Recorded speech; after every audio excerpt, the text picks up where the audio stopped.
Hello all, అందరికీ నమస్కారం. Welcome to our channel. ఈరోజు ఈనాడు పేపర్లో ప్రశాంతంగా ముగిసిన టెట్ పరీక్షలు అనే హెడ్లైన్తో ఒక ఆర్టికల్ వచ్చింది. అదేంటో చూద్దాం. 2,48,427 మంది హాజరు. ఉపాధ్యాయ అర్హత పరీక్షలు టెట్ ఆదివారంతో ముగిశాయి. ఈ నెల 10వ తేదీ నుంచి 10 రోజుల పాటు ఈ పరీక్షలు నిర్వహించారు. మొత్తం 2,71,698 మంది దరఖాస్తు చేయగా 2,48,427 మంది హాజరయ్యారు.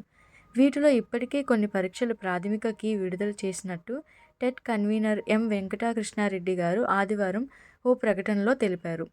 15, 16, 17, 18 తేదీల్లో జరిగిన పరీక్షల ప్రాథమిక కీ సోమవారం, 19, 20, 21 తేదీల్లో జరిగిన పరీక్షల ప్రాథమిక కీ 26వ తేదీ విడుదల చేస్తాం.